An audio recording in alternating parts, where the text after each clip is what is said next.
More fallout continues after last week's debate between former President Trump and President Biden. The new information coming from a new poll.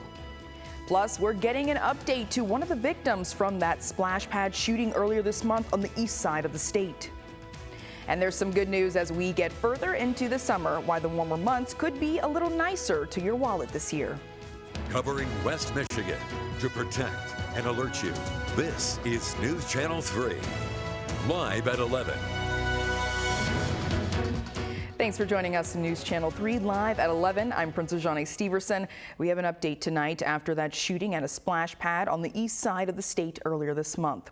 The Oakland County Sheriff's Office says an 8-year-old boy who was critically injured in that shooting has been sent home. They say his mother was also seriously injured while sheltering her children from the gunfire, and she remains hospitalized, as does another woman who also suffered serious injuries. The two women are the only ones left at the hospital who were hurt in that shooting. The 42-year-old shooter took his own life shortly afterwards. Two families are safe tonight after a fire in Holland. It happened last night on the east of 20th Street around 11. Officials say they got to the duplex and the garage was on fire. Both families inside the residence were able to get out safely. The fire was knocked down in around 20 minutes, and the crews say they believe it started from smoldering fireworks that were next to the outside of the building. 6 people are now displaced tonight due to that fire, and firefighters say it's a good reminder with 4th of July on the horizon to keep fireworks in a metal container or a bucket of water after using them so they can cool and not cause a fire. US 31 is back open tonight in Ottawa County after a crash. The Ottawa County Sheriff's Office says they were called to a 2-car crash on US 31 near James Street at about 9 this morning. They say a car heading south on US 31 ran a red light, hitting a car heading west on James. One passenger was pinned inside and had to be cut from the car and taken to the hospital. The driver of the southbound car was also taken to the hospital, and the driver of the westbound car was treated at the scene. Traffic was shut down in the area as crews cleaned up, but now it's back open. New tonight, Michigan State troopers are investigating a fire. It happened on the 28,000 block of H Drive north in Albion. Troopers say a 1-year-old suffered severe burns, and the people at the home drove to a nearby business to call 911. Anyone who has any information is now asked to contact MSP. And now a live look over downtown Kalamazoo on this Sunday night. A really pleasant day around West Michigan, but a chilly night is ahead. Chief Meteorologist Keith Thompson is in the Weather Alert Center now with a look at your forecast. Keith?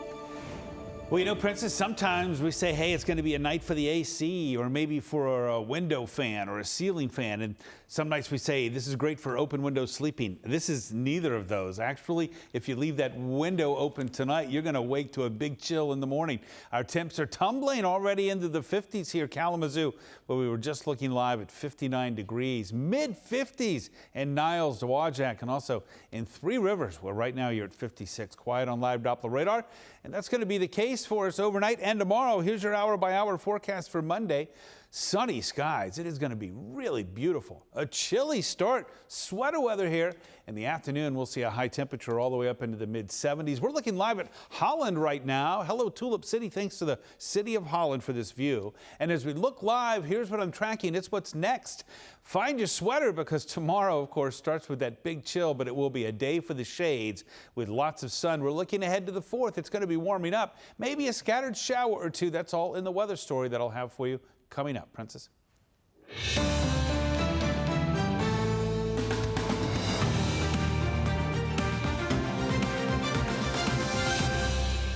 Tonight, a looming question over the country and the 2024 presidential race. What's next? With growing calls for President Biden to step aside ahead of this summer's Democratic National Convention, national correspondent Christine Frizzau now takes a look at a new fallout from Thursday's debate.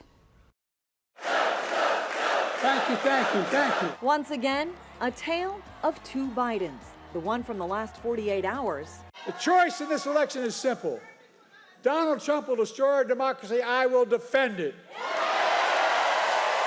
And the one 51 million Americans watched on the debate stage, struggling at times to complete a sentence. Making sure that we're able to make every single solitary person eligible for what I've been able to do with the with the COVID, with dealing with everything we have to do with.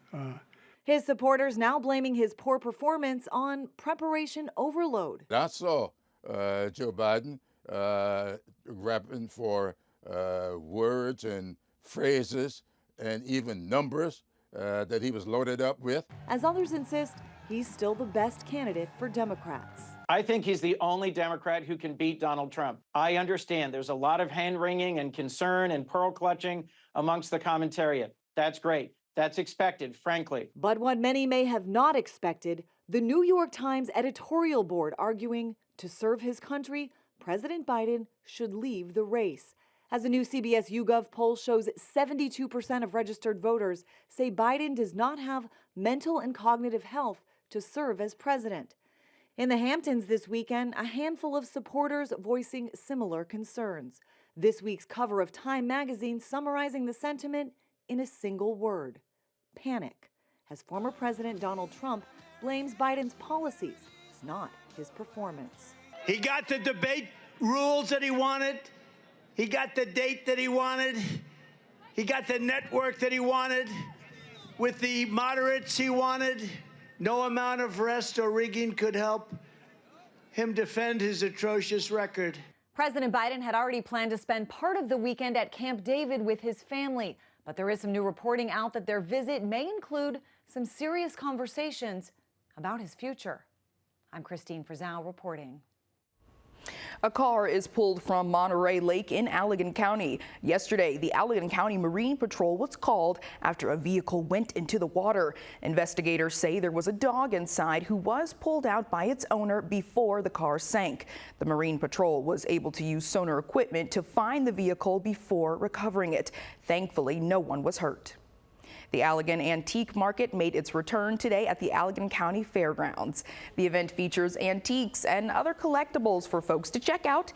Vendors specialize in glass, pottery, china, and other things. Organizers tell us it's a great way to get some food while getting a chance to buy some cool stuff.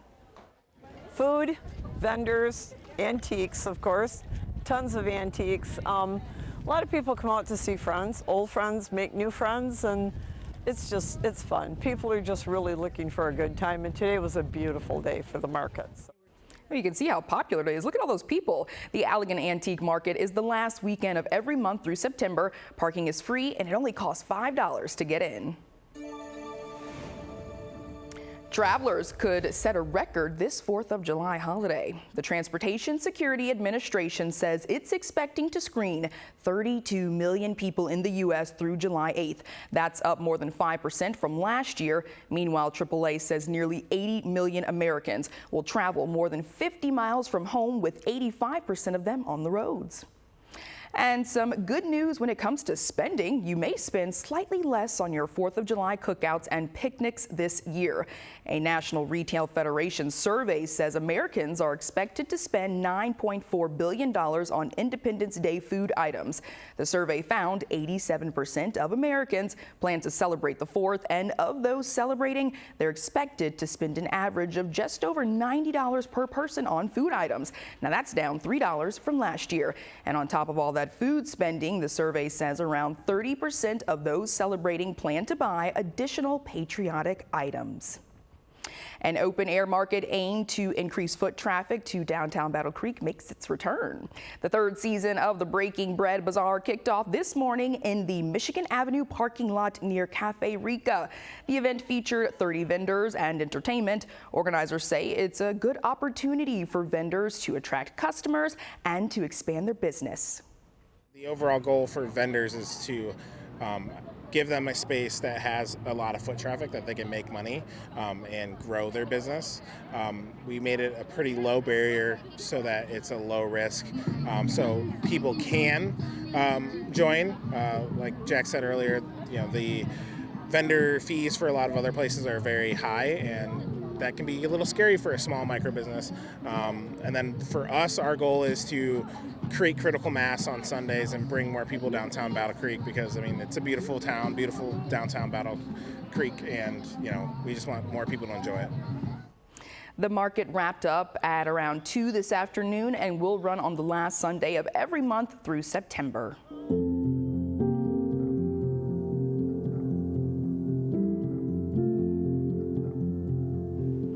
News Channel 3 is partnering with Feeding America and our parent company for Sinclair Care's Summer Hunger Relief. Scan this QR code on your screen right now to help provide meals for children and families here in our community. Every dollar donated helps provide up to 10 meals. You can donate and learn more at sinclaircares.com. We're getting an update tonight as Hurricane Beryl nears the southeast Caribbean. The area is now under a warning as the storm approaches, and the Supreme Court is getting ready for its summer recess, the major decision thousands are keeping an eye on for tomorrow. And we're looking at pleasant conditions for Monday with lots of sunshine and really nice temperatures too. It's going to warm up this week. That's in the 7-day coming up.